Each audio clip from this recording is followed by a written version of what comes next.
Me. Red leather, yellow leather. Red leather, yellow leather. Red leather, yellow. Rubber baby buggy bumpers. I really can't say it. So I make people do that all the time. Say toy boat 5 times fast. Toy boat, toy boy. Yep. Toy boat. Yeah. Toy boat. Irish wristwatch. Shit.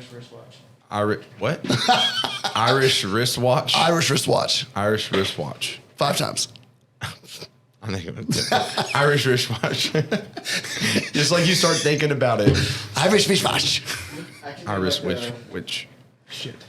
I can do like that. How much wood could a woodchuck choke like that one? But when I was a teacher, I would ask my students, I was like, look, if y'all fail the test, if you can say these 5 tongue twisters, I'll give you 100. And boy, they all just look like morons. You're like, nope, 0. They're like red, yellow, nether, red, fuck. Yeah.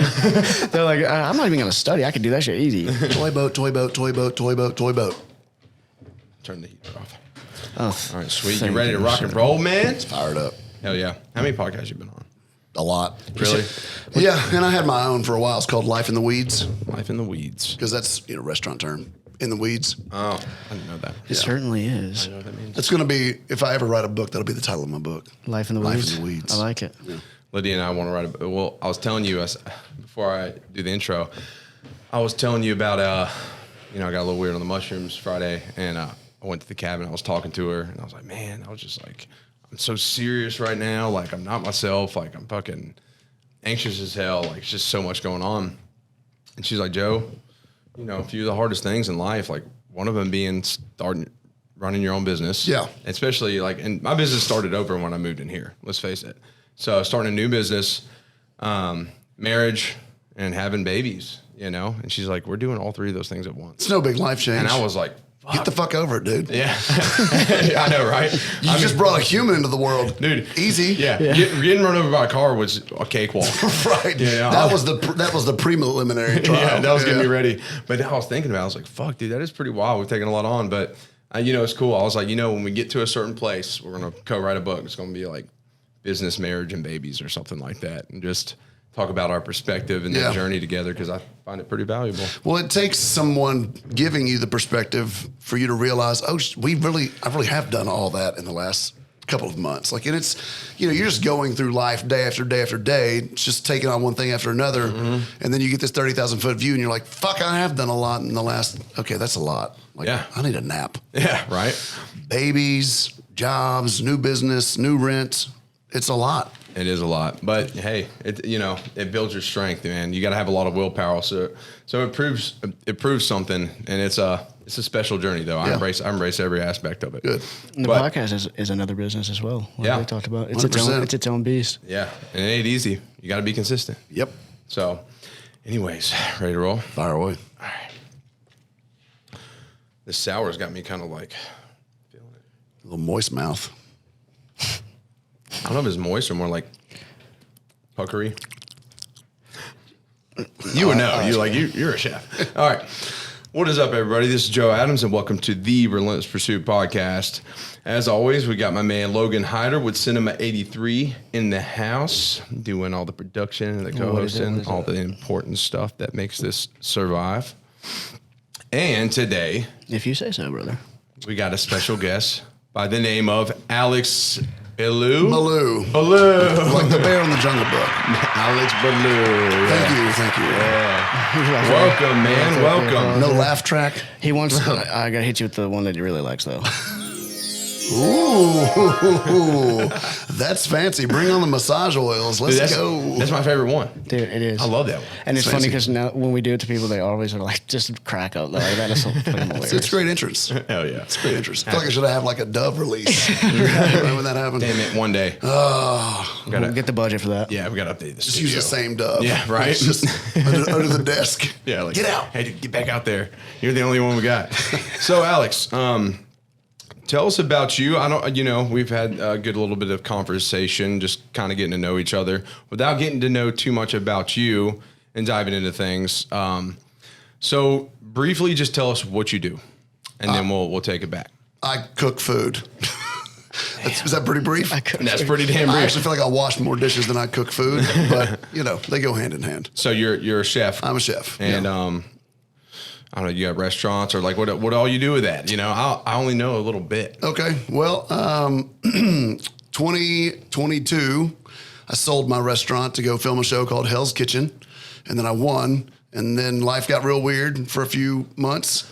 Drove for Uber for a little bit because you couldn't talk about being on the show, couldn't leverage it at all. Even for the 16 weeks it was it was on TV, every Wednesday I had to be like, I wonder who's going home next. Yeah. The whole time, you know, I won, but I couldn't say anything about it. So February the 9th, 2023, the finale aired.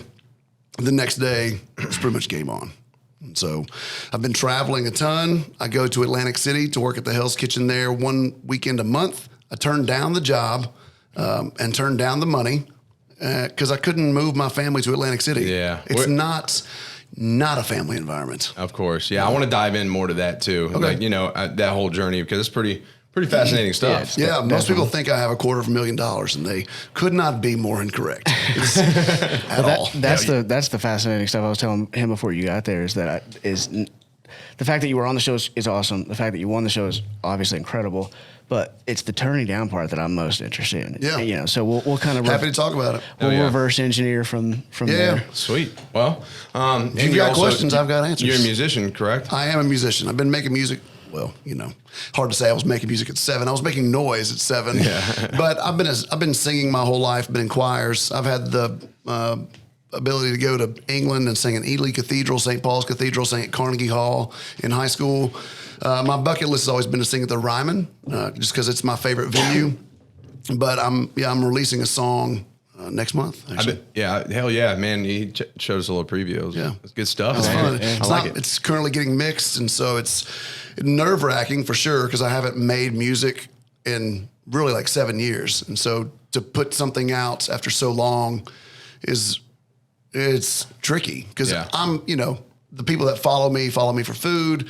I don't have a music career, so I'm not really trying to break into the music industry. I'm 41. It's more of I'm doing it I've learned that if you enjoy doing something, then there's the joy in the doing. You don't have to make it your stream of revenue. You don't have to make it your career.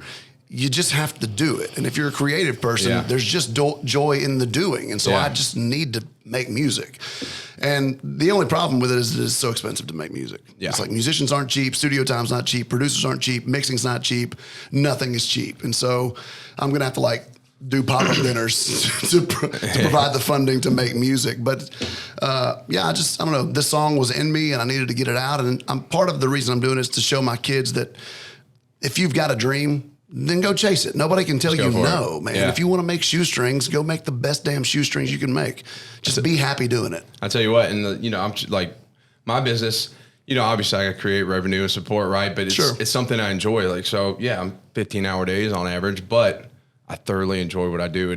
All of it's pretty creative, and it's cool because like my daughter is going to be able to grow and see it all, right? You know, and by seeing it, right up front. It's going to show her that down the road when she wants to pursue her dreams, like go chase all it. She's got to do is go for it. Yeah. And I think that's important about life and being able to wake up and say, I get to go do something instead of I have to go do something. Yeah. It's a total game changer. My wife, unfortunately, says I have to go to work. And I'm like, I hate that for her. But she provides very well for our family. Yeah. She's had her job for 14 years. She hates it, but it's a good job. She works for State Farm.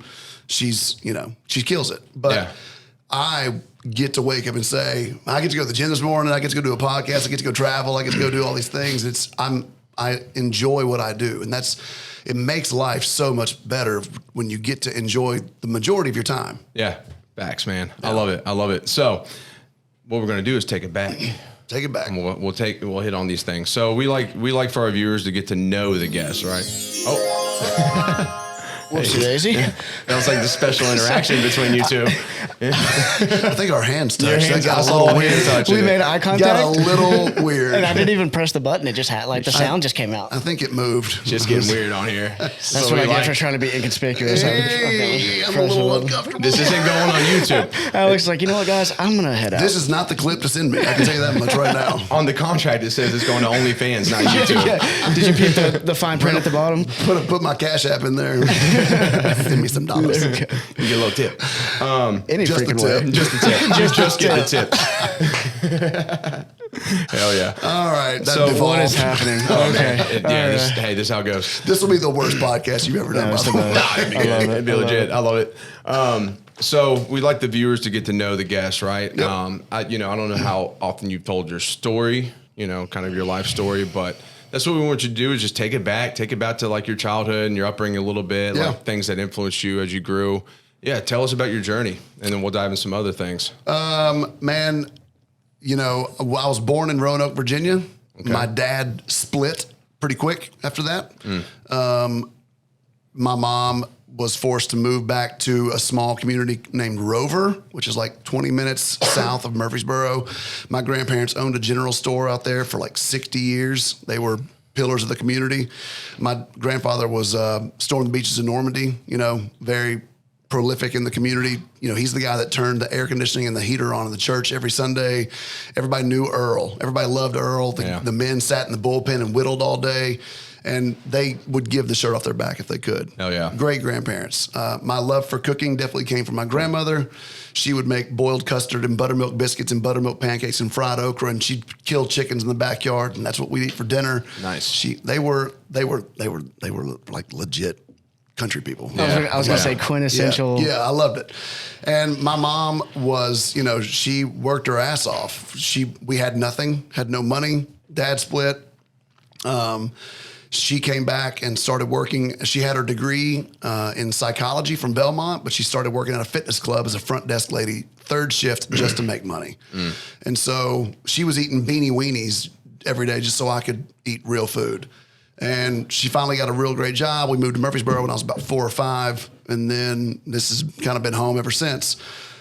Went to Mitchell Nielsen, went to Central Middle School, went to Riverdale, was in choir, band, all the nerdy things that I love. And went to MTSU, was politely asked to leave my junior year with a politely asked to leave. 1.64 GPA. There you go. Studious. Real proud of that. What was going on there? I was in a band. I was working in restaurants. I had no problem getting onto campus, but it was the walking from the car to the room where somebody'd be like, yo, you want to go play some disc golf and get a margarita at La Siesta? And I'm like, that sounds much better than algebra. That hear you on sounded that like me my first day in college. I It'd was be gonna like, say, I'd be yeah. walking to class, really, and somebody pull up, like, Joe, you want to smoke? And I'd be like, Yes. yeah, Dude, I was gonna I might get to class later. When I was going to Ball State, I had a friend that had he made music actually by chance, and he had a studio that was on the way, and it was just one of those things, every morning, he'd be like, yo, what are you doing? He's like, I'm at the studio, you want to come through? Yep. And on the way to school, you're like, oh, let's go this way. Yeah. I changed my major like 3 times. Yeah. College just wasn't for me. And I've learned that it's not for everybody. It's not. I mean, there's an ongoing theme, though. We've had a lot of guests on here that has had similar stories as far as college goes, especially that first go around. Yeah. Well, I started when I was 17. I was young, first You started college at 17? Yeah. Dang. Yeah. And I was fairly sheltered growing up. My great mom loved me to death. She's my rock star, but she was very protective over me. So, I went to bed at 9 my senior year of high school. Couldn't watch Seinfeld, just don't put that trash in your mind. Gotcha. And so when I went to college, it was like, yow, let's go. That makes sense. Loose And cannon. I went nuts. And, it took a toll on me. But I was working in restaurants, in a band. College was just not a priority for me. And so I dropped out, started working in restaurants. 2005, I decided, I was like, I think I'm going to go to culinary school.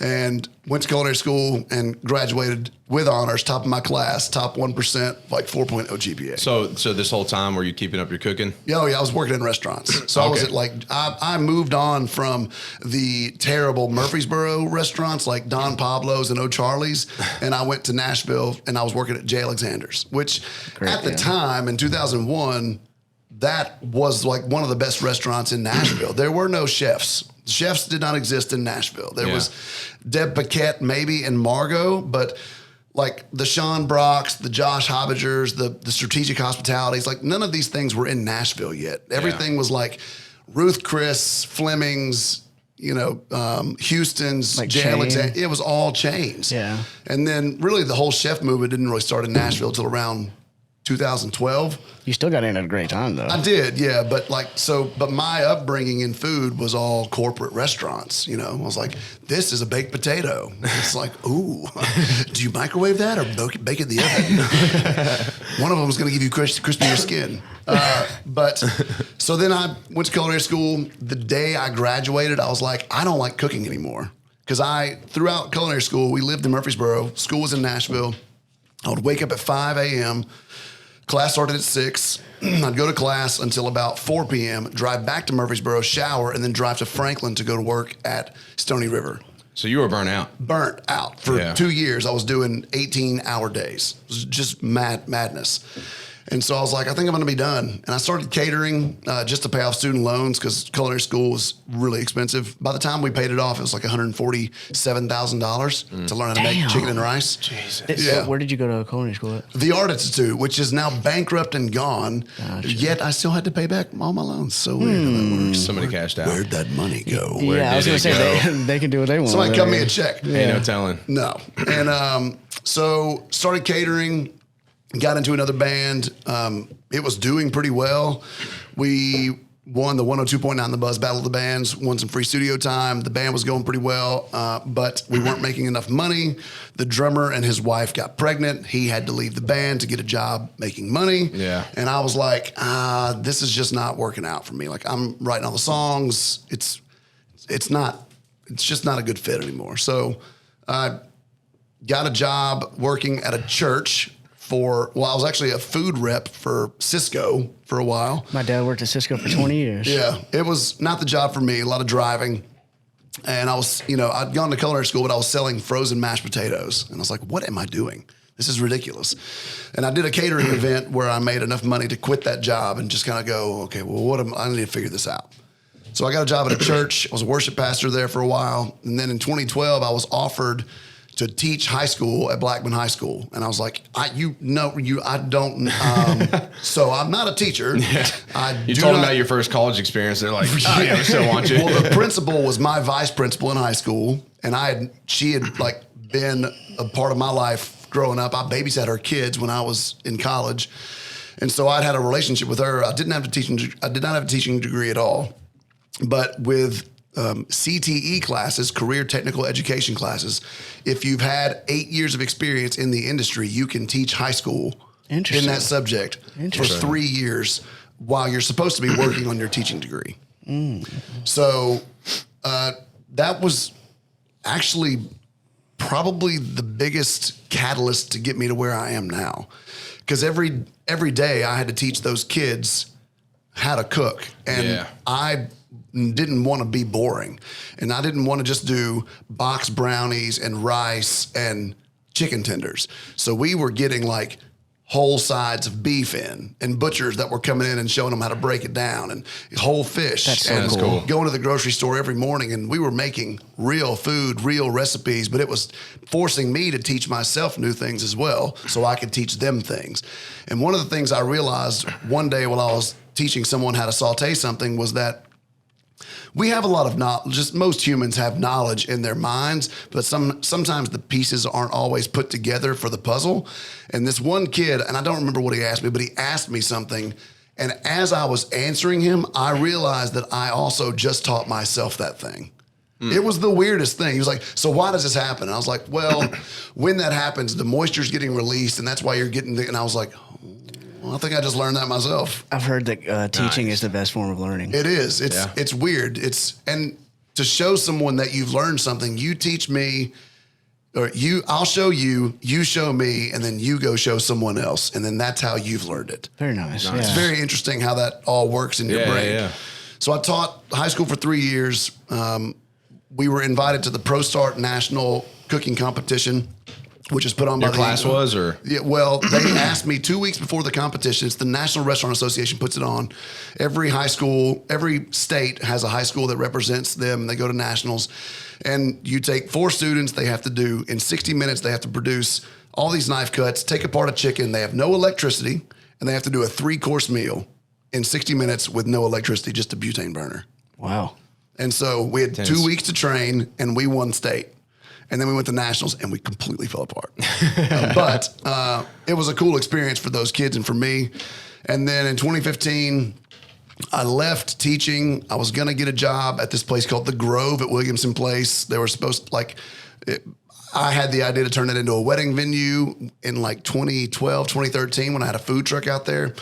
And they turned it into a wedding venue, and I was told there was going to be a kitchen there, and I was going to be the executive chef and do all the catering and all the weddings. And then at the last minute, like after I had quit my job and I had all these catering events lined up, the owners were like, we're not putting a kitchen in.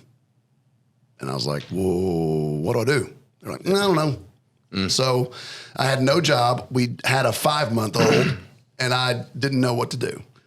And so I just kind of scrambled and started just doing catering in other people's kitchens.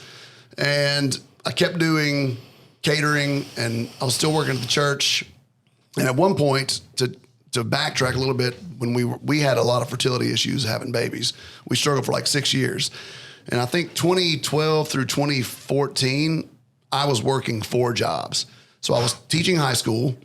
I was working at Bonefish. I would get off teaching at 3:30, go work at Bonefish from 4 until close.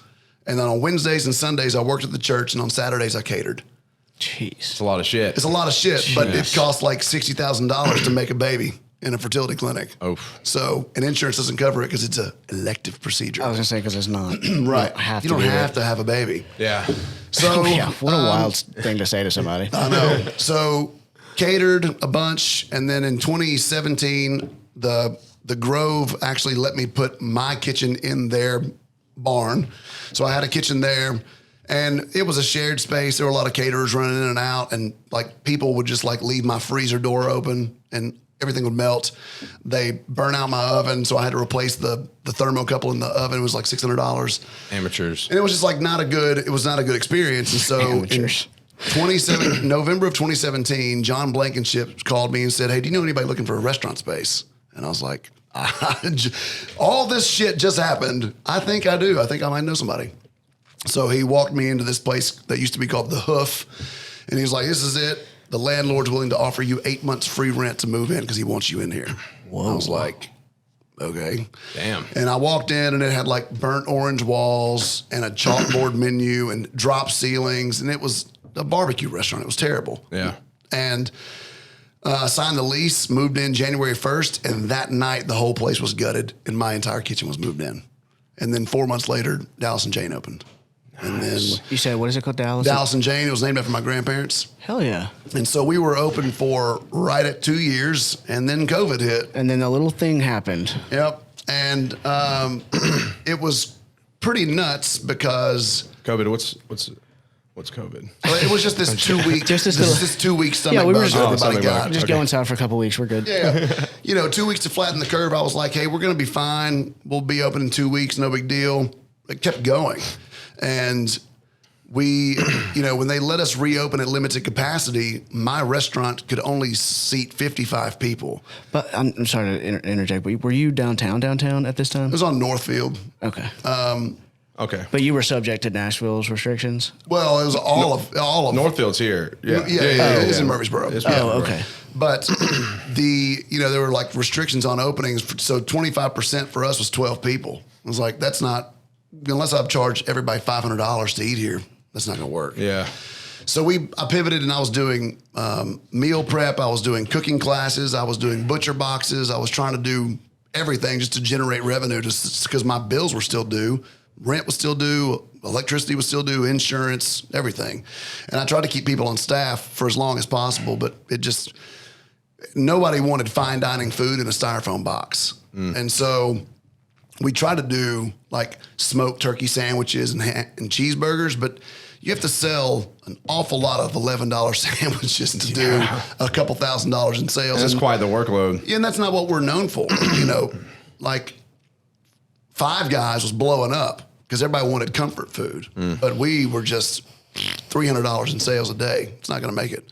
What kind of food were you serving there before that? It was contemporary American fine dining. Gotcha. Mostly all locally grown, and our menu changed very frequently. Like if I had an idea in the morning, the menu would change that night.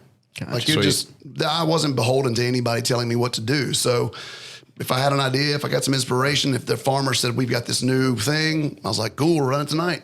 And so it was just this kind of free flowing. There were some staples on the menu, but it was just, everybody just regarded Dallas and Jane as a special occasion place. And it just wasn't. And, you know, when you view a place like that and you only eat there once a year, it's never going to survive. I mean, there's not enough revenue. Yeah. So if I'm going to go once a year, it's like bourbon steak, but that's like, yeah, we're going to drop like $400. Yeah.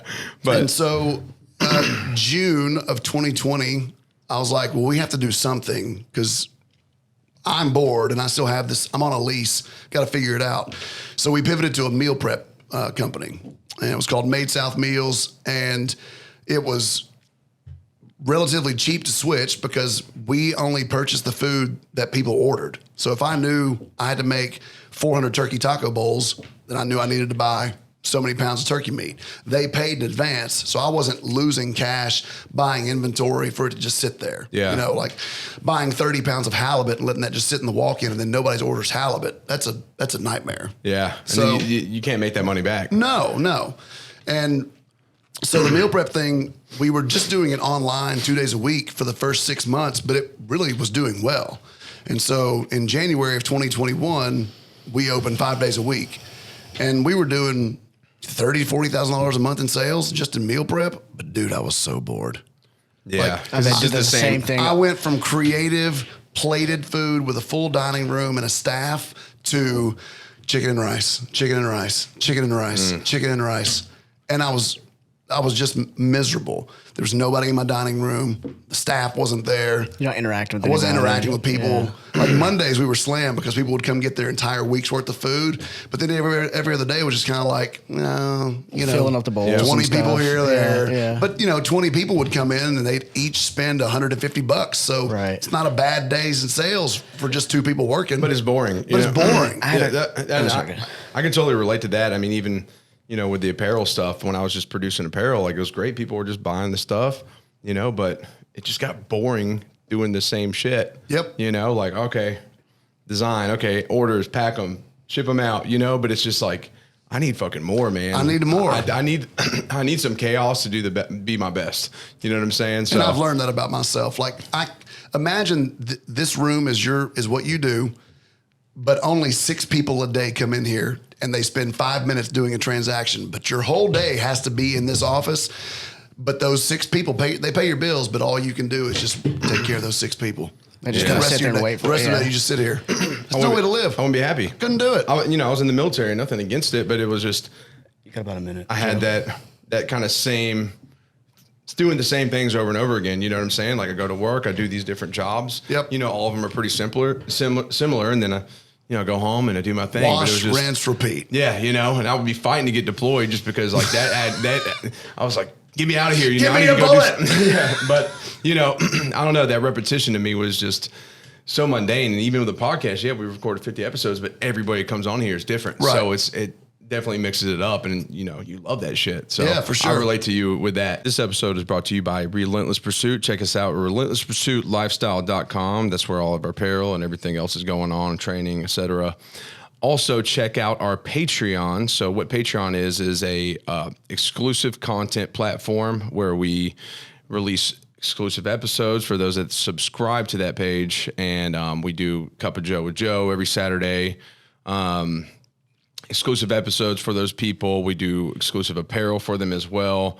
There's a lot coming with that, but we offer a lot of cool content there. So check it out at patreon.com/The Relentless Pursuit Podcast. And as always, please go like, share, subscribe, and review the podcast all you can.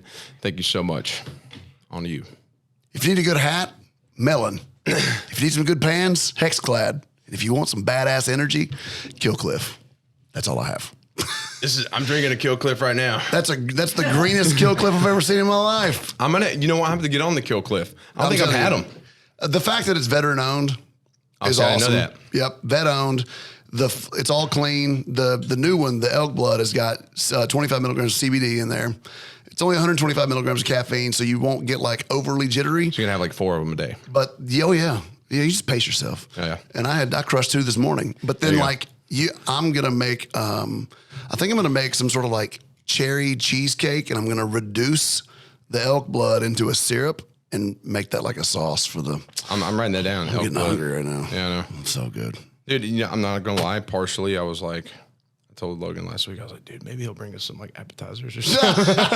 Just to ask, man. I would have brought you some Taco Bell. Damn it. I mean, I've already eaten a pound of salmon today Nice. and a protein shake. I'm fast. I fast about 2. Can't do it.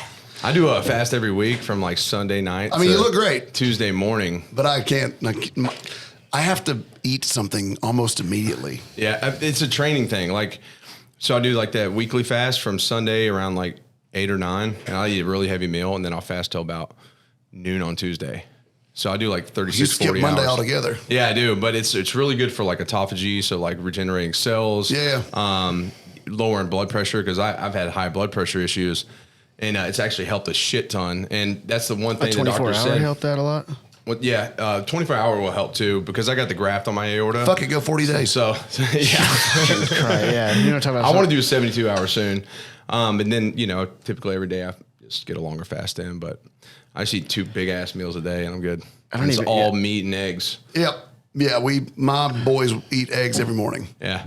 But I think it's hilarious that people are like, you just got to stay away from meat and eggs and butter. And I'm like, yeah, but keep eating the donuts. All I eat is meat, eggs, butter, and avocados. Yep. I mean, I do have my Project Donuts every Saturday. That's my shit. I don't know if you've had Project Donuts. I know the people that own it, and they're phenomenal. Dude, they're so good. Yeah, I love those things. Yeah, this side of town is like driving to another planet for me. So I don't ever come over here. So I should swing by on my way home. Yeah, it's only 5 minutes from here. Yeah, just go over the bridge. I don't get out here much often. It's very nice. often. It's too far. And as far as steak goes, Tea and Meat is my spot. But. Also too far for me to drive. Tag's Butcher Shop is literally a 6-minute walk from my house. So I just go there. See. And I've known the people that owned it forever. That's cool. I've heard of Tags. I've never been there. Yeah. But I'll have to check it out. Yeah, they're Pissing Meat Crow's great, but it's a 45-minute drive for me. Really? Dude, this town sucks. It takes With 9 traffic. minutes for me. With traffic. Get on the interstate. It doesn't suck. The town sucks with traffic. But the traffic is pretty consistent. Michael Douglas in that movie Falling Down, that's how I feel almost every day. I want to rip my steering wheel off and just beat people to death with it. Drive. Yeah, I'm a pretty aggressive driver. Oh, I'm just in my truck. Yeah, he I'm drives like a boom. bat out of Yeah, hell. same. 30 is not even registering in my brain as a speed limit. I don't even think my truck has ever been down that low. Only when it's stopping. Like, even right now. Only when it's stopped. Right now, it's going 70. But like right as soon as now. I get in, we go to like 60. 0 to 70. Yeah. It's the people that stop while they're turning in somewhere that drives me crazy. Yeah, Like, why are you that's the stopping? worst. Just keep go. It's the small, skinny one on the right. Press it, and it will go forward. The worst is the people on the left, I was about to lane say on the that. interstate. I was about to say that. That's my biggest pet peeve in the world. Going 70. This is the fast lane. And then I ride their ass. Same. And And I'm then not I'm like over. I'm not like honking and shit, but I'm on them like, hey, move. All you got to do. Completely And then unaware. if I have to pass them, they're like, and I'm like, yeah. you're the one being a fucking dick. I was going to say, you're the one being inconsiderate, fucking driving I've slow as actually hell. thought about making a sign that said, "You're in the fast lane." As I pass them, just roll my window down. I'm like, read. Yeah. Why are you over? It's the pedal on the right. They're like this. Yeah. It's the pedal Get on the right, people. It's the over. pedal Yeah. on I don't the care right. if you're like this, just go faster. No, People don't know how to. They don't know how to zipper merge. They don't know how to drive. Oh, zipper merging. Yeah. It drives me bonkers. Oh man. Anyway, Anyways. that's not what this. This is brought to you by T-Dot. Hey, T-Dot, get on you some here. AAA. Yeah. Get you some Yeah. We'll put a AAA. message, a PSA Pete out. Buttigieg, hit us up. Get on this transportation Yeah. department. Get me heated. So we Is it were hot in here? Traffic. we were at the Vid and your restaurant. Oh, You yeah. switched to meal prepping. Yeah, switched to meal prepping. And you got It bored was with going. it. Yeah, well, so my wife works for State Farm. They have a huge building in Murfreesboro. There was 2,000 people that worked in this building, and they went remote. So you took my wife, who had friends at work, who got to leave the house, and you shoved her at home in a tiny little room with a desktop that she can't leave. So now my wife's life is wake up, pack lunches, go upstairs, do that for 8 hours, come downstairs, we make dinner, we put the boys down, wash, rinse, repeat. She sees no humans other than me and my 2 children. That's not a good place to be. No, not at all. Me, I'm going to a restaurant where there are no people, and I'm making mass manufactured food. It's not creative. And I'm just droning on and on and on. And we get about halfway through 2021, and I'm like, we're going to move. This is what they want. We're moving to Bozeman. Like, we're moving to Montana. I'm done. I cannot stare out these windows anymore and just see an empty parking lot. This shit is never ending. There has got to be more to life than just doing this. There's nothing appealing about where we are. I don't like it anymore. I don't like what I'm doing. You don't like what we're miserable. What's the point? And literally that day, I'm on Facebook, and a guy I went to culinary school had posted the online application to Hell's Kitchen, and he said, maybe I'll apply. And I was like, well, fuck it. I'm not doing anything. So I clicked on it. And I had actually applied in 2013 to be on Hell's Kitchen, and I made it through like 4 rounds of interviews. And at the very, very end, they were like, we just think you're too nice to be on the show. Because at the time I was working at a church, they were like, will you drink and cuss and smoke and get into a hot tub with women? And I was like, no, I work at a church and I'm married. And if I get kicked off, like I still have to come back to work, and I'm married. And so I was like, that's just not who I am. Yeah. Well, you fast forward 9 years and live through COVID and have a restaurant, and your attitude's a little different. And so I filled out the application. The very last question said, why do you want to be on Hell's Kitchen? And I said, well, in 2013, you told me I was too nice. Fuck that. I'm ready to kick some ass. Nice. And I clicked submit. And within 5 minutes, I had a producer calling me. And they were like, dude, your application's hilarious. We love it. Can we set up a time for Zoom? So over the next 6 months, this is July of 2021, over the next 6 months, there were probably 9 hours of Zoom interviews. You just keep going from producer to producer to producer to producer till you get to the top level execs. And an hour and a half long psych interview, a psychiatric evaluation, a 30-page background check, drug test, alcohol test, full lab work, EKG, they run the gamut on you. They want to make sure that you're not going to kill anybody while you're there, and that you're probably just not going to die from being worked to death. So on December 23rd. That's crazy. That's pretty a lengthy process. I was going to say. Well, and you would go weeks without hearing anything. And like, you're kind of like thinking, okay, this is the change I need in my life. This is the shakeup that I need. And then 3 weeks go by and you're like, well, I haven't got an email or heard anything. So I guess they went another direction. And then you wake up the next day and there's 14 emails. They're like, hey, you got a doctor's appointment scheduled tomorrow. You got this, we need this, we need this, we need this. You got to get your COVID shot. And it's like, all right. So December 23rd, they called and said, great Christmas news. You're going to Hell's Kitchen. Pack your bags. You got 10 days before you're going to LA. So I had the week between Christmas and New Year's to find someone to buy my restaurant. And January the 2nd, I flew to LA. They quarantined me in a hotel room for 15 days that I couldn't leave. You Bloated up. couldn't leave that room? Nope. Bloated up real bad, though, because I was just eating Uber Eats 3 times a day. Couldn't go work out. You were just in a room for 15 days. Oh, my. Getting COVID tested every day. Gosh, dude. That sounds like hell. That was brutal. Like actual hell. I took a lot of Benadryl. I was taking like a nap just at like sleep 10 it o'clock off, bro. a.m. Just Yeah. sleep I would it have brought off. like 10 books. Yeah, well, I brought books. I took my PlayStation. I took my guitar. Yeah, I took 4, 5, 6 days in, you're like, dude, it was a lot. It was enough to make you go crazy. And then we started filming, and I was in Burbank for 5 weeks. And then February the 6th, I came home.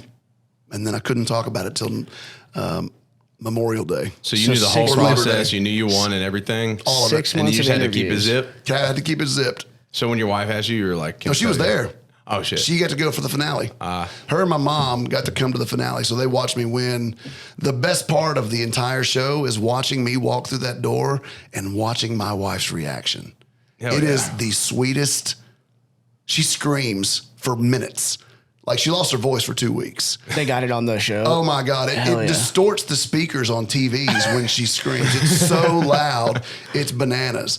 And everybody needs someone like that in their life when they win. To see someone really get, because some people don't want you to win, man. They don't want you to win. They get excited when you lose because that makes them feel better about themselves.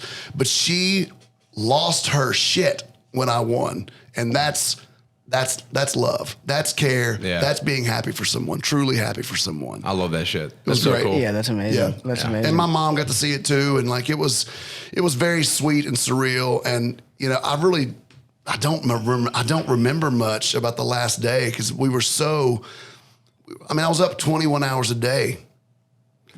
Sleeping with no air conditioning. For the show? Yeah. Sleeping with no air conditioning on a twin size bed, drinking Red Bulls, eating Uncrustables. Like we were wrecked physically, emotionally, mentally. You're completely drained. There's nothing left in you. I wanna only jump in front of you real quick just to play like we were talking about yesterday with Sean. He was talking about metal music, and I was saying I'm not even playing the role. I am in the role of like I've never watched the show. Okay.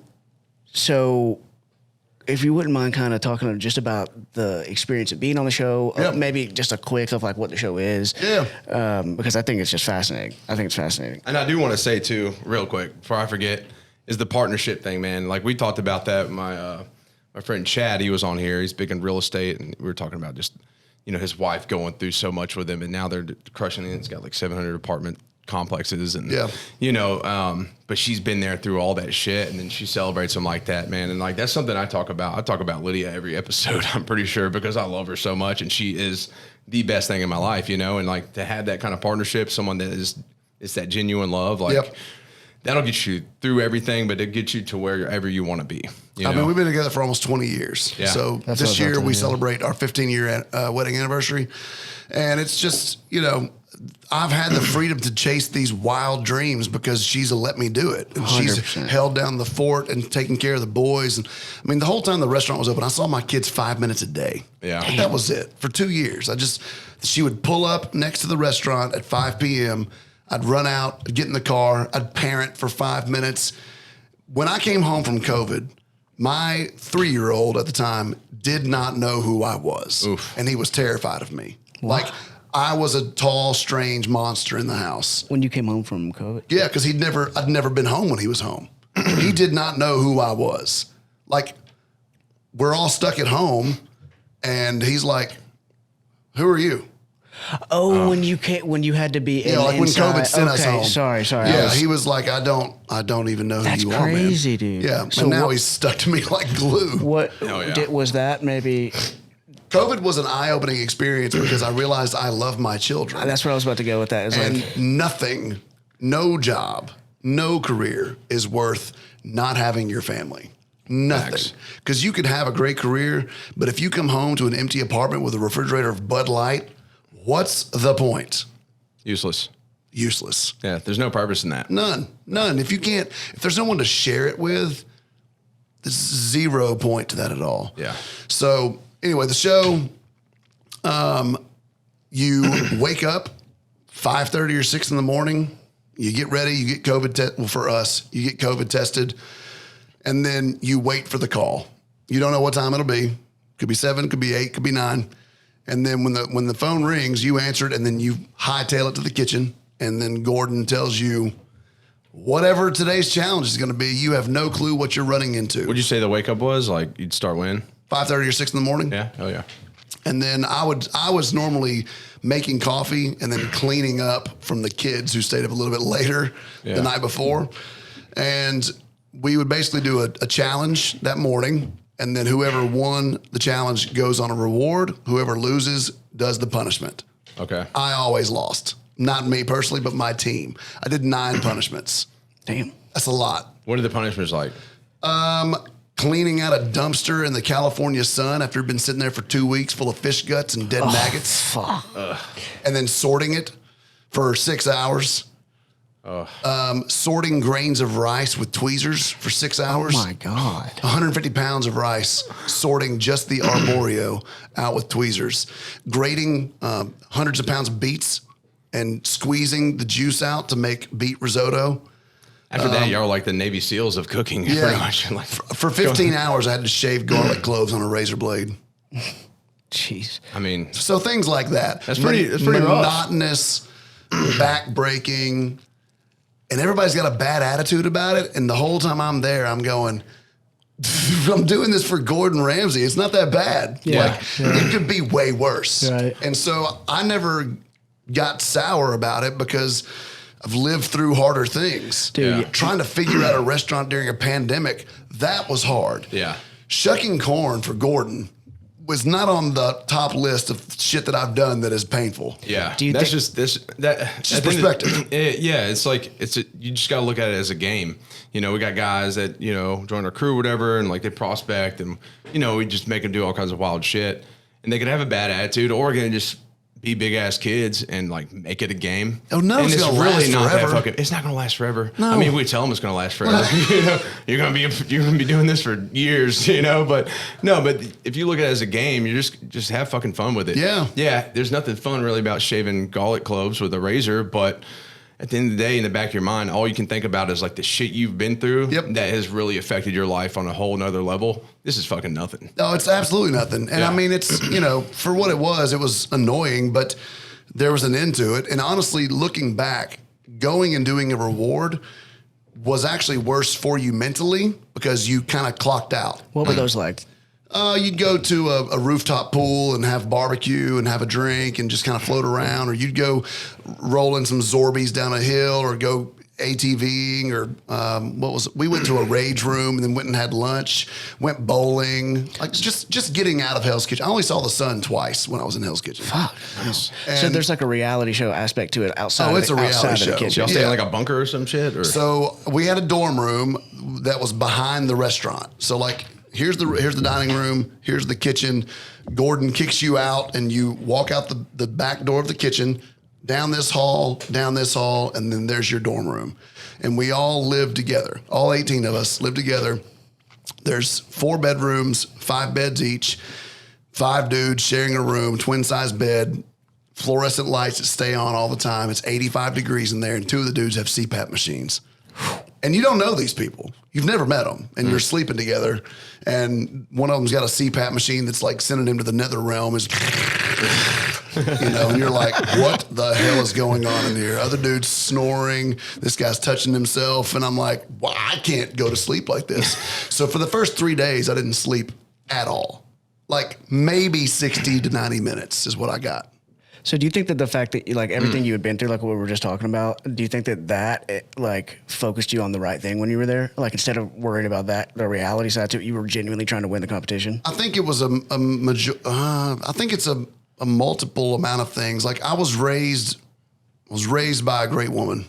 I think it starts there. And I had, over the course of the years, I've kind of learned leadership. I'm still not great at it, but I've owned a restaurant. I've had employees. I've hired people. I've fired people. I've lost stuff. I've been through that. And so I think just maintaining a calm, cool, collected, like brain yeah. is what made me stand out. I was not engaged in the drama.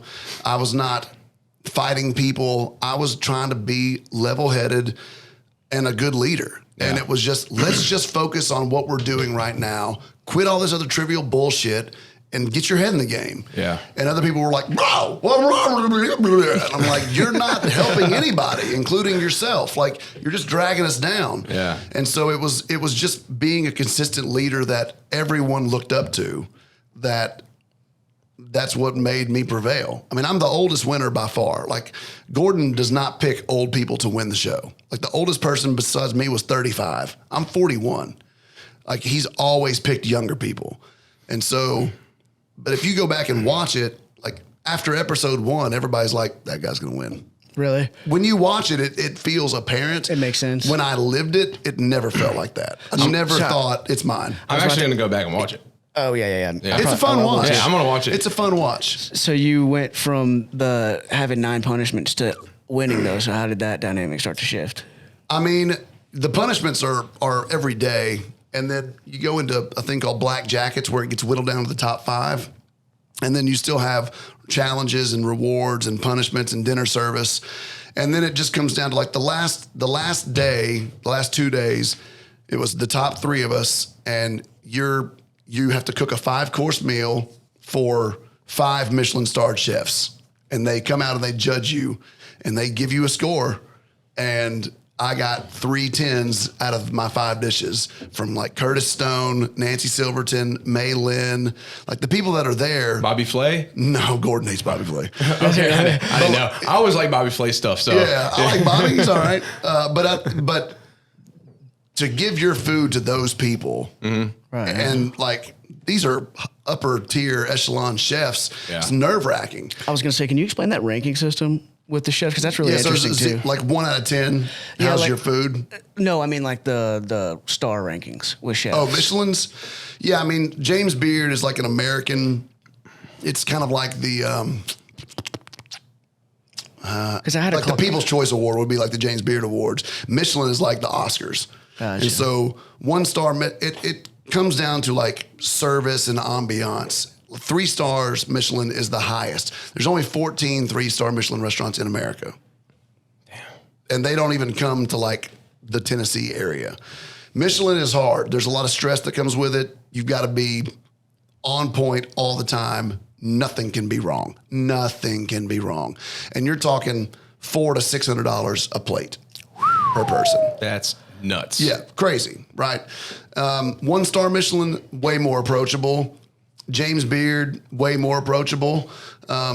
But, you know, I used to want a James Beard Award just because, not me personally, but the restaurant that I was in, because everybody that works there is working under the same mindset of, we have a James Beard and it's a Right. career. Like, this is what we do.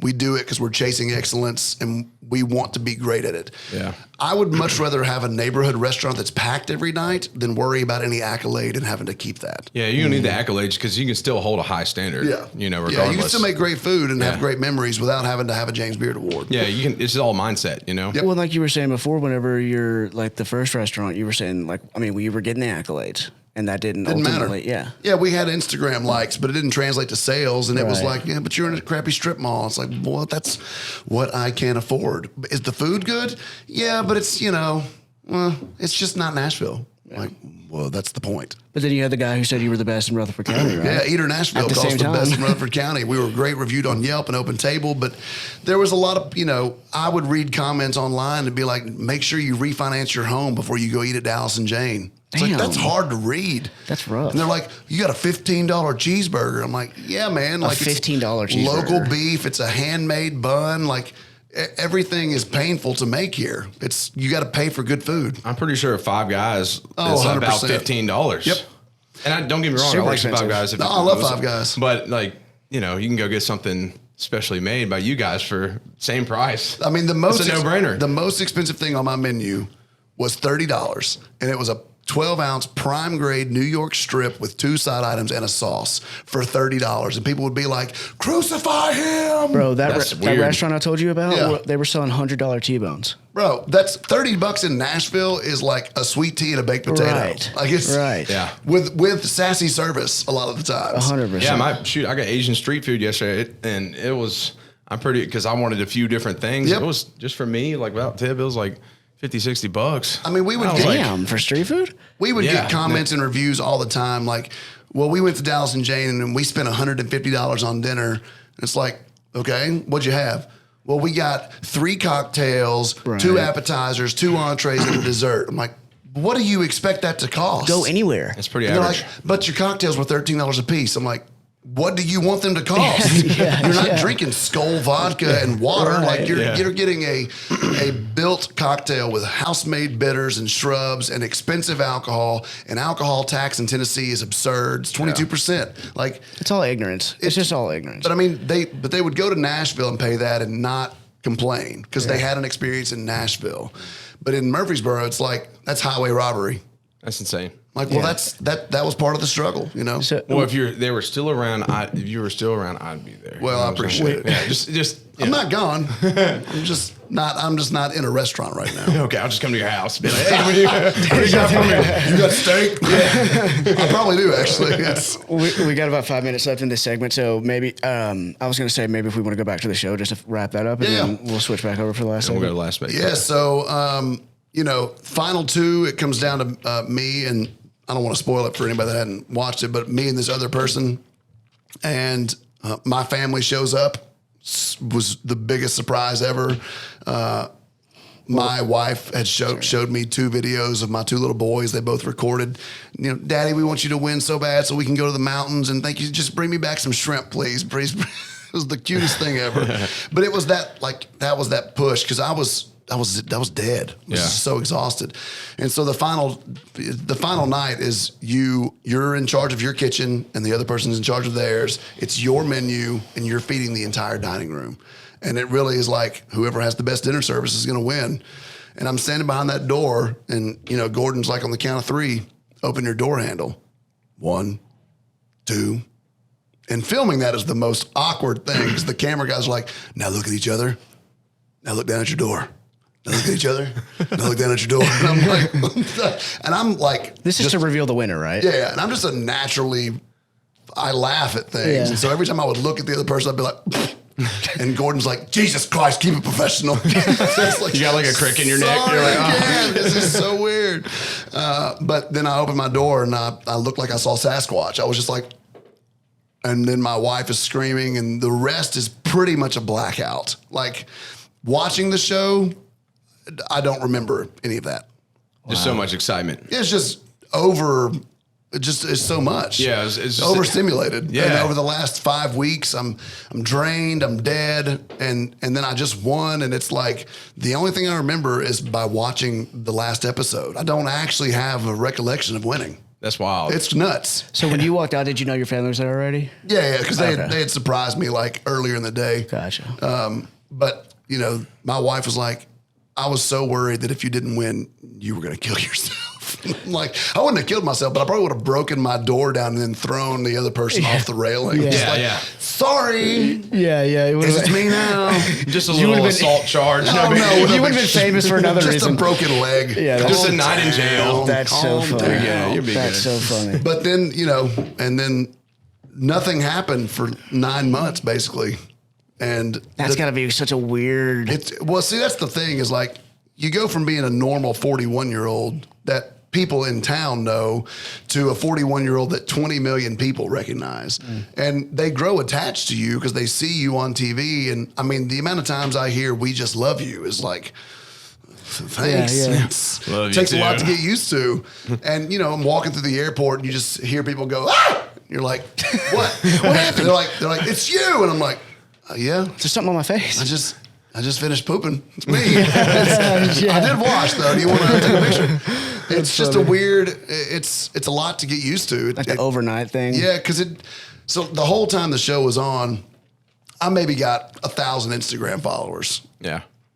When I woke up the next day after the finale aired, I had 22,000 extra Instagram followers, and my DMs were flooded. And it was like I laid in bed for 12 hours and just responded to messages and text messages and emails. Was that the coolest thing in the world, or did you? It was a lot. Yeah. It was a lot. Yeah, I was talking about this. I mean, I get anxiety from having to like reply to comments on my posts. Yep. Just because it's just. I replied to every comment on the posts of me winning, and it was like 2,000 of them. It was crazy. Good Lord. And then it aired in Asia like a month later, and it hit all over again. So I went from having 8,000 Instagram followers in February to 66,000. And that's a pretty big jump pretty quickly. In 2 months? It's a lot. It's a lot to manage because you don't know what's real and what's not. And it's really easy to fake accounts, and it's really easy to just spam people. And, you know, it's come with some cool, perks. Like I've got to meet a lot of really interesting, cool people because it somewhat validates who you are. Yeah. So I've got to have conversations with people that I really never thought I'd have conversations with. I want to have a combat gym. There he is. Attached as part of I'm going to have like Relentless Combat. Yep. Because I'm big on that. And I got out of jiu-jitsu, like with my schedule and stuff, it's just like the time. Yeah. And also like my knees and stuff. So I got into boxing. Well, I started boxing when I was like 17, been off and on. And then I had an opportunity to bare knuckle box somebody in the woods down in Florida. So I got into underground like bare knuckle boxing After a bunch of mushrooms. Yeah, speaking of knees, I was he actually blew his sober. knee out too. Yeah, and then I had a fight last year. Yeah, and I was down there in Florida, and some dude came from Mobile, and we fought. In like the first round, I blew my knee out. Hey. But so when I stood up, because this is like old school, like old London prize rules. So it's bare knuckle, but you can do takedowns. But after a takedown, there's like a 30-second break. So I took him down first round, and I stood up, and my knee was like locked, and I just had to straighten it out, and I could hear it cracking. Still went 4 more rounds. Yeah. Whooped his ass. Won the fight. That was like all I cared about. But then 45 minutes later, Couldn't walk. I was like, I can't fucking walk. And I remember the surgeon after my surgery, he was like, man, your joints are supposed to, like, everything's supposed to look smooth. It's like a shag rug in there. He said, you're going to have some issues down the That road. shit shaved down. Yeah. He was like, I guess you seem like a guy's just going to deal with it. Not listen. And I was like, pretty much. Yeah. So it's pretty funny. Matt is the main guy. He owns Guardian Martial Arts. I used to work with, he was the grill cook at Stony River when I worked there. And so he's a great guy. But he's like, when are you going to get out here and roll with me? I'm like, somewhere between never and never. It's not going to happen, dude. Yeah. I don't know what I'm doing. And 2, I'm not bendy at all. Yeah. So it's like, you try to put me in some sort of guard, you tell me to get in guard and I'll break something. I'm good. Not going to happen. That's funny. Nope. Not going to happen. All right. So we were at You Just Won, Yep. which brings us to what I told you I was the most fascinated about. So you win Hell's Kitchen. What does that? We kind of talked about it, but maybe a little bit more about kind of what that moment is like, what the afterwards is like. But also, I'm pretty curious about the job situation, like we talked about before. But I'm curious about in general what happens. What do they come to you with whenever you win something like that?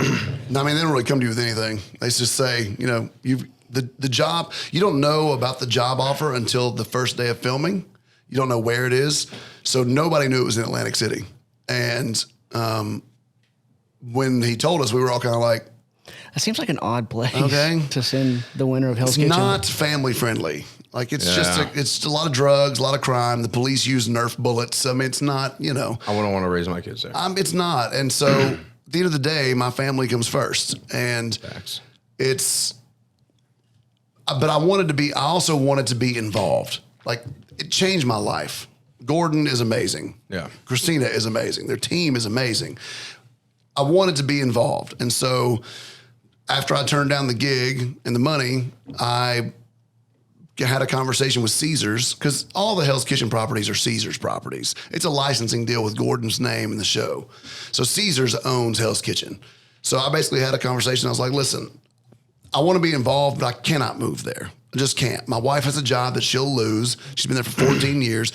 Her dad passed away 3 days before the finale. Her mom lives in Gallatin. My mom lives 5 minutes away from us, and she loves her grandbabies.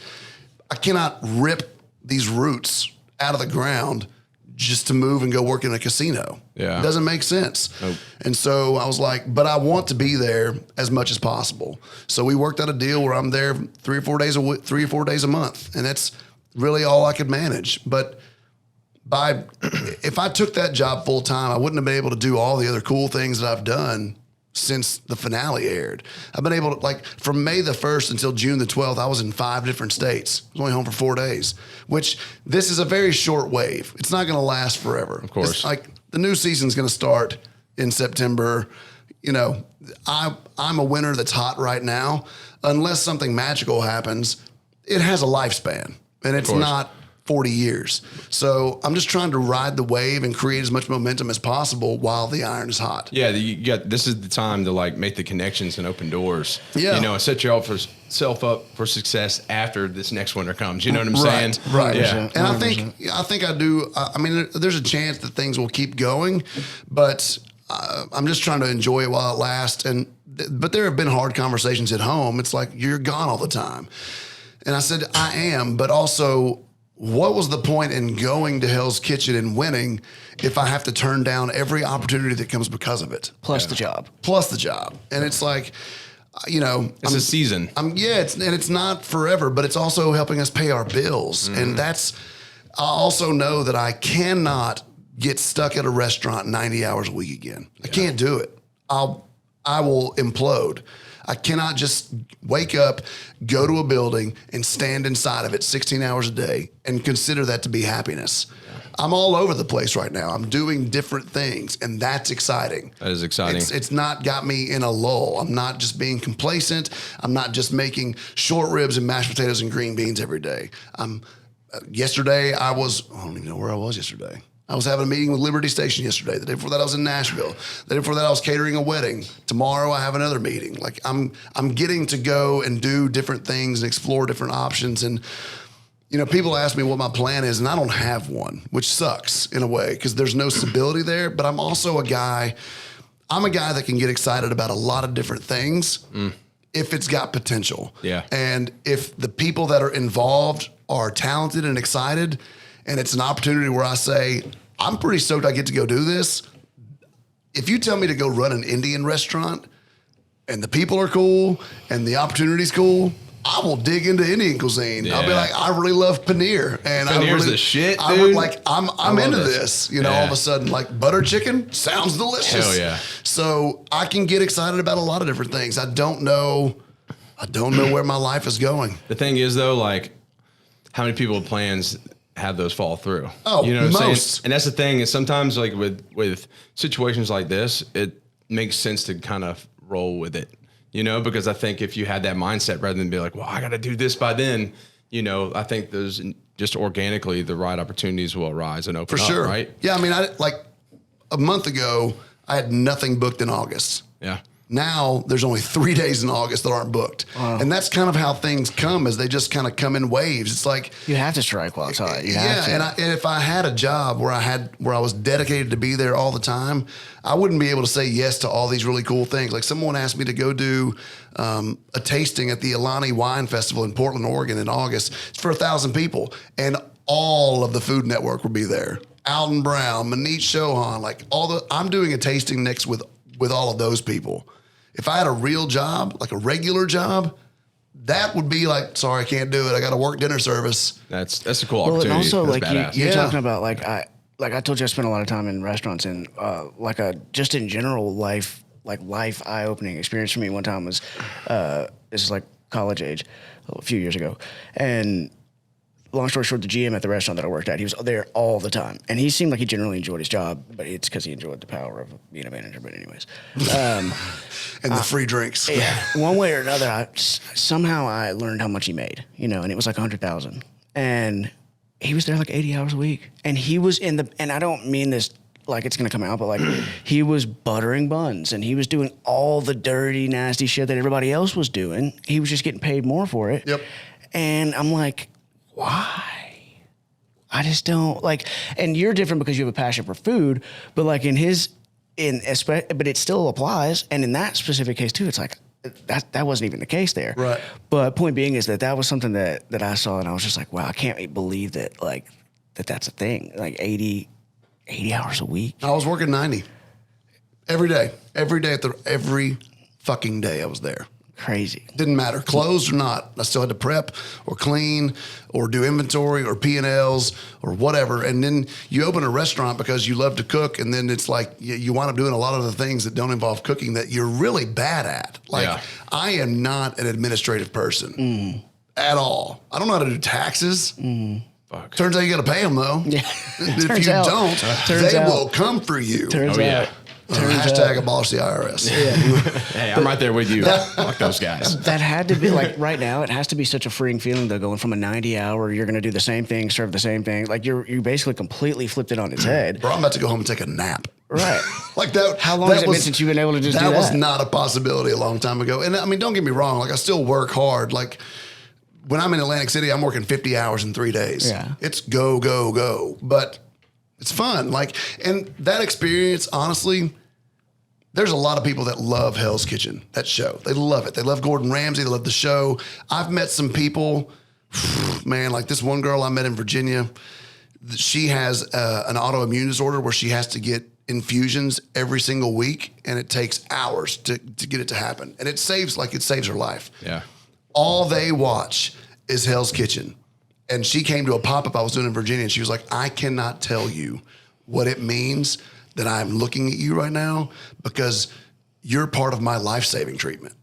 And like to hear that is just so weird. And you're like, Thank you. That's an impact you didn't I'm realize also you were donating having. blood tomorrow, so I can get those infusions. But I mean, you don't realize how connected people are to it. And when I'm walking around the restaurant and people that love that show see the guy that just won walking around, they're like, "Holy shit, he's real!"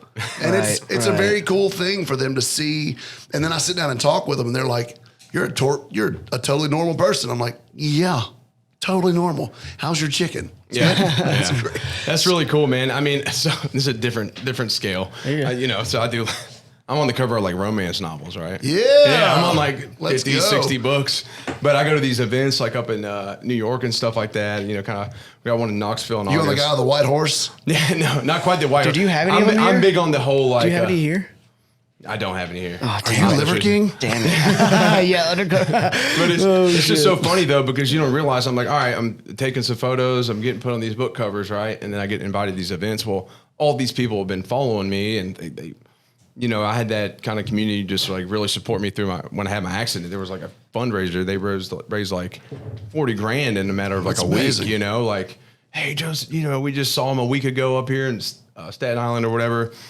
And, so I go to these events, and like every time someone's coming up to me, like, you've inspired me so much. Like, you know, like just seeing your transformation, it's so beautiful, and your daughter's amazing, you know, or, well, I haven't been any like post having a daughter yet, but you know, your woman's amazing. All this stuff, they're really involved in your life. Yeah. You don't realize how many people are kind of like really following you that you don't even really think about it. And Dude. you have an impact on them too. And then once they realize, okay, well, you're not stuck up either. You're just a Right. nice, A normal person. dude. They love that shit. They're like, God, you're so kind. And then they support everything you do. Like they buy my apparel and they want to be involved with everything I got going on here. And I'm like, man, it's just kind of mind blowing that like, But you it's know, good to hear I that never thought feedback would- that you know you're making a difference. Oh, that's Dude, honestly.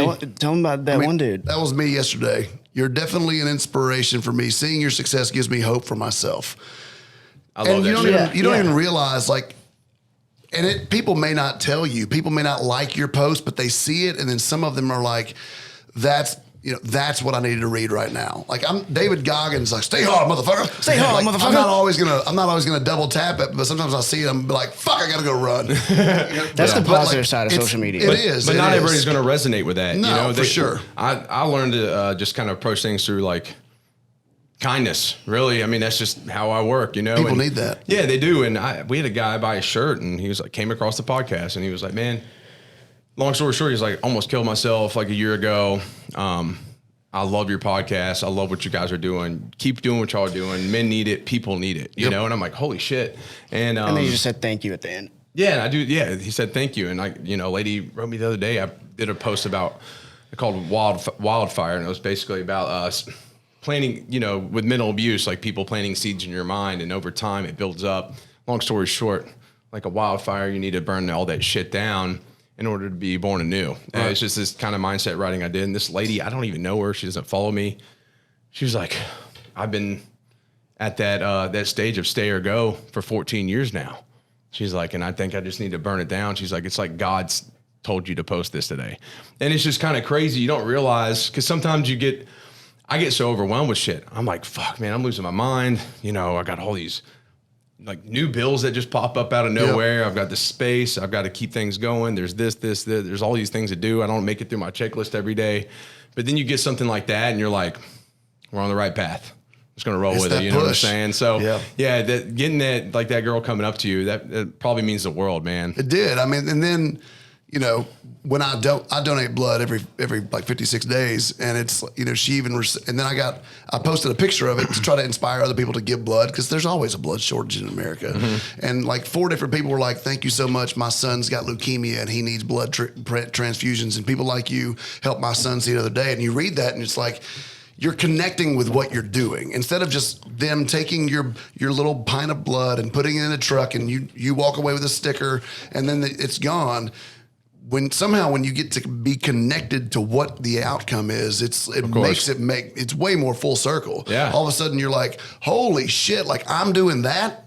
Like maybe not my blood, but this act that people are doing, this selfless donation that takes 30 minutes is keeping your baby alive. That's wild. You see that, and you're all of a sudden like, now there's a purpose. That's now cool. there's a reason why it's not just this faceless, nameless blood is going everywhere. It's like, maybe my blood went to him.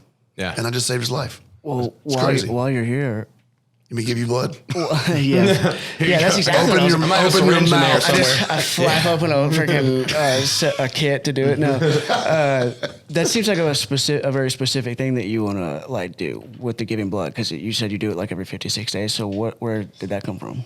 I've just always been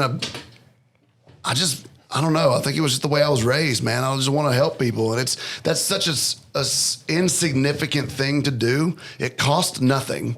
It takes 30 minutes and you can save 3 people's lives. Yeah. It costs nothing. You have it. You make more of it for free. And you can give it to people and they can live. Yeah. Where's the downside? Yeah, that's pretty Are you crazy. scared of a needle? Grow up. Yeah. You're saving people's lives. Needles scare me really bad. So where did that? Shit. Yeah. Did you just kind of like come across that one day and just started doing it? Or? I've been giving blood since I was in my 20s. Gotcha. Yeah, That's awesome. I do it probably not as often as you, but I do it pretty often too. Also, if you're on TRT, you need to do it because your blood gets thick. Exactly. Well, Now it's just initially I an did extra benefit because I can feel my heart getting real sluggish. I used to do it. I used to do it for that purpose. I was like, man, I need to get an oil change. Yep. You know, that's what you call it. And then I was like, well, this is also a good thing too. Yep. So I go as often as I can. But, There was some guy who like donated.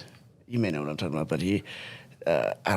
I'm not going to know the real information on this, but some guy donated a lot of blood basically over his entire lifetime, life, yeah. and they like projected how many people he saved, and it was like millions, dude. Well, then you can give plasma. I mean, there's all kinds of ways that you can do it, and you save. You know, that impact can go to different people because different people need different things. Yeah. And I mean, there's a lot of sick people in the world, and you can help them by literally laying there. Right. Like you can watch TV, but it doesn't hurt. It doesn't ruin your day. It costs you nothing. Tell me where the downside is. I'll wait. That's a good point. It's and if you got a busy day, I feel it's like I'm working for the Red Cross right now. It's a moment. It's a time you can like relax for a minute too. Yeah. You just get to chill. I mean, there's a needle in your arm, but other than that, like they give you an oatmeal cream pie and a Coke when you're done. You're like, Yeah. all right, Hey. did some good today. Yes. I know I ran that stoplight, but just say Yeah, there you go. Yeah, don't mind me. Officer pulls you over. I just donated blood. I just donated blood. Don't give me See you later. Take the ticket back. You bastard. I'm not a hero. Look I'm at not this. a hero. Look at the tape on my arm. He's like, you must have issues. Oh, I'll let you go. I'll let you go. That's Oh, that's funny. So you got exactly 10 minutes. Well, let's touch on a couple more things. Yep. And and it's pretty cool because you're on this journey, and this just obviously you've got this craziness going on right now. So how does it feel? It's got to be the highlight being on the Relentless Pursuit podcast. I mean, This is it. that's a big. You This made is it. the tippy top. You made it. It's all downhill from here. He went on Hell's Kitchen to angle himself. Actually, it was. He's like, how do I went get on the podcast? Hell's Kitchen to get on this podcast. That Yeah. was So my funny. angle. Knew it. Worked Knew my it. way up. That's how it goes. That's so That's funny. why Brandon Curry won the Olympia. Yeah, He was like, literally. Because he was here. RP pod's Yeah. coming. I got to get on that Literally. thing. Definitely wasn't the workouts. Yeah. And all the chicken tenders. No, but That's so funny. it's cool to have you here. I do want to know.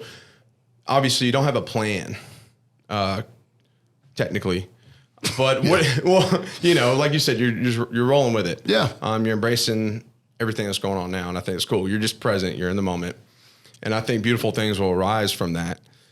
But what would you say your relentless pursuit is? To chase things that I love. I just want to be happy. And I want to raise 2 good humans that love. Oof, I may cry. Go for it. I grew up without a dad, and I've just been making this shit up as I go. I don't know if I'm doing a good job or not, but I try to show up for everything. And I want to raise 2 good humans that love themselves and love each other and love other people. You can get me going. Dude. Look, I've had male authority issues up until I was like 35. Not having a dad can massively fuck you up. And you don't realize it. And my mom did a great job, but she's not a dude. 100%. She's not a dad. And you do not know how to respect male authority. You don't know how to handle a lot of life's problems. And I didn't realize it until I read a book. And being a dad there's nothing more important than that. Nothing. Facts. So that's the first one. The second one, I got to make music. I don't care if people like it or not. I got to make it. And I'm going to put it out. And if people download it, people download it. If people don't, they don't. But I'm going to have fun while I do it. Hell yeah. And, you know, I don't know what is going to come from it. I have, again, no plan. I'm an independent artist with no money. So it's like, I'm just going to put it on Spotify and iTunes and YouTube and Instagram and just see where it goes with the world. Maybe it's good. Maybe people like it. Don't know. Not trying to get a Grammy, not trying to get a record deal. Just trying to make music that I like to make. So we'll see. I don't know. I just want to enjoy my life. Yeah. I don't have a where, a what, or a plan as to how to get there. I just know that I'm a much different person now than I was 3 years ago. Owning a restaurant at the time I did it with 2 small children, the way I did it made me an asshole. I was a terrible person. I know that now. And I was harsh. I was rude. I had a very short fuse. I was not as approachable as I am now. And I am not a shred of that person anymore. And to be able to grow that much, and trust me, I've made a laundry list of mistakes. And I've tried to apologize for all of them, but I just keep trying to be a better person. And you got to give yourself a little grace. You got to give other people a little grace. And I'm just trying to make the most of my life. And I want to, it's one of those things where when you're gone, you want people to miss you. Yeah. You want people to know that dude made a difference. I'm not trying to make like a LeBron James legacy here, but even knowing that you could feed some kids over the summer that don't have food, that's making a difference. You know, little things. You know what's interesting? We had Chad. He brought up this thing that I still got to do, but I have it on my notes. Is to write your own eulogy.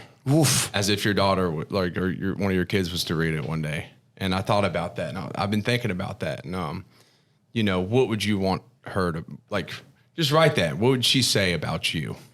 And that's just a fucking powerful thing, you know, just kind of putting mortality in that kind of perspective. And like, you know, if everybody around kind of took that note and was like, what would my kids say about me when I pass? You know, and I wanted Dad to be. was never here. Yeah, I wanted to be like, she's reading Lord of the Rings, you know, I wanted to be epic, you know, but I wanted to be a powerful thing, you know, and yeah, this is maybe something you could take on. And, you know, I have no doubts, you know, your kids are going to grow the way you wish for, you know. It sounds like you're a very intentional father, and you went through a little season, man. Like, I get it. Like, I get maxed out sometimes.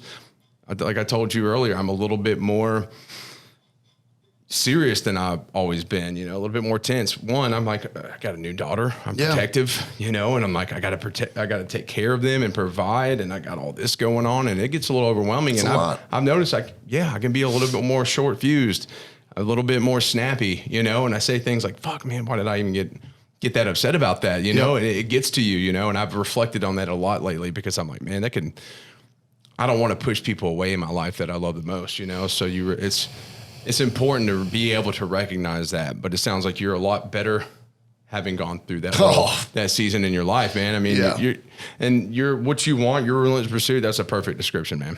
Yeah, I love that. I think it's, you know, my fuse like broke off in my ass. I didn't even have a fuse anymore. I just saw a spark and exploded. And that's not who I am. Like, I'm not that guy. I've been a fun, laughable person the majority of my life. But I opened this restaurant with no money and a lot of adversity and people talking shit about it. And it was like, you want to defend your business. You want to defend your baby. You want to defend your source of income. But I worked at Dallas and Jane. I owned that restaurant for 2.5 years and I never took a paycheck. And it's like, that was hard. And it wore me out. It taxed me. But then, like you said, you don't want to take it out on the ones that you love, but those are the people that you take it out on because those are the ones that are you're closest to all the time. And there's this vulnerability that you have when you're around them. So the wall comes down and then you wind up snapping at them. And then it's like those relationships starts to get tense, but those are the relationships that you need the most. Yeah, you rely on those. And those people that are going to hold you accountable, you're like, well, fuck you, man. And you're like, I didn't mean to, I'm sorry. I heard this guy talking one time, and he said that I don't know what happened in his childhood, but he was an actor. But he was saying that his wife was the one that taught him what family really meant, because he said, they would get into an argument because of the way that he had grown up. His assumption was like, okay, now you don't like me anymore. It's divorce time. Yeah, it's divorce time. Mm-hmm. It's time to go. And he said that she taught him that no, like family doesn't leave. So we can argue, we can fight, we can go through bad times, but we're family. And like that's a whole flip of the switch. And also I have to say too, without going down a rabbit hole that I could go very deep on with the father thing, I had a super abusive in different ways stepdad, and then my actual father lived like an hour and a half away. I didn't see him a whole lot. I saw him every other weekend, quote unquote. But anyways, point being, it's a different situation for sure. But I relate a lot on what you're saying, and you're 100% accurate that the best woman in the world cannot teach a boy how to become a man. No.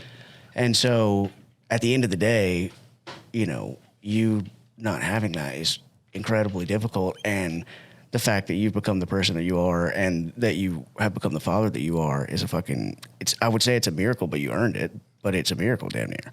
So you should be really proud of that. I appreciate it. Yeah. I feel like a failure half the time, but I know my boys love me, and I love them. I've never wanted to choke someone and tell them I love them at the same time so much in my life. Daddy loves you. Daddy loves you. See, that's why I'm glad I had a girl, because that would be me. Look, I have 2 boys, and I'm 1 minute from going to prison. If I had a daughter, I'd be 1 second from going to prison. That is a good point. The first time we took my oldest to daycare, he was 18 months old. He was taken care of at a home for 18 months, and we took him to school. And the first day I picked him up, I walked in to get him, and this lady goes, "Mr. Belew, there's the incident report. Some child bit your child." And I said, "Which one was it?" Like I was gonna throttle you got your ass. 18 months old. He bit mine. I'll fucking She goes, she looked at me like, "I can't tell you that." I said, "Well, who's the parents?" You know, it's so funny. Like my niece, she goes to school in Lebanon, and somebody, my sister calls me, and I guess she waited a few days. Yeah, my sister's like, some boy like slapped my niece in the face so hard that her ears rang. You talking about Jaden? Yeah, I was about to roll up there. Which school? Which mini school was it? Yeah, but it was a weekend, and then she had her 5th grade graduation, and point him out. Yeah, I know. Well, the thing is, I had to work. We had something going on. Just pull up blaring your music, and everybody will run. We had something going on, but Lydia and I couldn't make it, and with the baby, or this is like early on. Anyways, so long story short, apparently his family was like right by them at the graduation. I'm like, honestly, it's probably good that I didn't. I would have taken them all out, because I don't know how to keep. I can be pretty confrontational, especially like you mess with like my family, especially like the women in my family. Yeah, my family. Niece. Yeah, I just love it. Family. Family. But it's so like funny. I'm so passionate and I love them so much, and I got this very protective thing of like my entire family. So I was like, it's probably good I didn't go, because I would have been like, you motherfuckers, get your son on a leash or something like that. I would have had to say something. I can't just not. So it's probably good that I get it, man. Nothing, it's like there's not a thought that goes through my mind. It's just, I know I'll snap. Yeah. Like if someone's going to threaten my child or even comes, I'm just going to react. There's not going to be a thought process where I'm like, let me balance the equation and think about what I should do. I'm just going to hurt you. Yeah. Have you seen that Joe Rogan clip where he's I don't remember who the guest is, but they're showing him a clip of this guy who's giving the little girl. To the girl. I just saw it the other day. Dude, this older guy's giving a little girl a real tears hard up her time. papers or something. Yeah, he's giving her a hard time. Then he walks over to her and grabs some stuff out of her, either grabs her arm or grabs some shit out of her hand or something. And anyways, when they get done with the clip, Joe Rogan's just quiet. And he's just like, He's like, man. I'd be in jail. Yeah, he said, if that was my daughter. And then the guest was, it's Bill Burr. That's who it was. Yeah. And he goes, Joe, you all right, man? He said, you went to a real dark place there, didn't you? And it's like he snapped out of a trance. He was like, yeah, I wouldn't there's no moment where you're just tolerating that and filming it. You just attack. Yeah, that was the worst part. Yeah. The parent was filming it going, don't touch her. Yeah, it'd be. Oh my God. I might lose, but I'm going to die trying. Yeah. Just protect your family. Protect your family. It's important. But I do want to say too, we'll close this out. But you know, the fatherhood thing is very important to me, and I've had a few guys on here that you know are new fathers or about to become fathers, and we talk about that a lot. So yeah, you might have to come back sometime. We just talk about fatherhood one of these days. You know, I'm going to be learning a lot here. I mean, shit, mine just turned 2 months yesterday. There's a reason you don't give birth to a 16-year-old. You get to learn with the child, thank God, because it gets tricky, man. Oh yeah, I'm just only time will tell. But we're just enjoying and being, you know, enjoying it and being present. Soak it up, man. I do every fucking moment. I tell you what, one of the most important things I do every single day, I hold her and I tell her how amazing she's going to be and how proud I already am of her. You know, I just find it very important to just remind her. It's like I do before Lydia and I go to bed. I tell her, I'm grateful for you every fucking night. And she says it back, or if she's already asleep, I still say it because it's just like it's something I got to do. Putting the energy out there. Yeah, but same thing with my daughter. I hold her and I tell her these things, you know. And well, I mean, a lot of the problems we have are self-worth. You know, 100%. We value ourselves based on what we see other people's feeds, and it's all bullshit. Like it's not grounded in reality, and then we start to question ourselves and what we're worth and our value because it's not instilled in us enough, and so we start to lower ourselves down because we see all these other people doing great things or cool things or wherever, and we're like, well, my life is bad, and then we get into depression and it just spirals out of control. It's because we don't value ourselves enough. Yeah. Speaking that into existence is a good thing. Exactly. Imagine the impact. She's 13 and she just like somehow like some boys rude to her. Yeah. And from the day she was born, she was told these same few things in her head, and she's gonna be like, "You ain't shit." Get off me, boy. Those are the agreements, right? You're instilling the positive agreements in her mind. Yeah. It's important. Yeah. Excited for it, man. We could go for another 2 hours, but we could. I gotta eat. Yeah, this guy's gotta eat. I gotta feed. Feed me. We'll let you do that, and you know, one of these days I need to try some of your food. It just looks so cool. Thanks. Good. I'm stoked. Yeah. I love food. I'm a foodie for sure. But hey, Alex, thank you so much for coming on and sharing your journey and just talking about all these very meaningful things. I learned so much. I'm definitely going to be watching Hell's Kitchen with you on it here ASAP. But this was an awesome day. Yeah, thanks, it was a good time. My pleasure. Yeah, thanks so for having much. me. Thank y'all both. Appreciate it. Hey, you're welcome anytime. Been That's fun. a wrap. All right, my man. Cold plunge. All right, y'all take care. Sweet. Good shit, dude.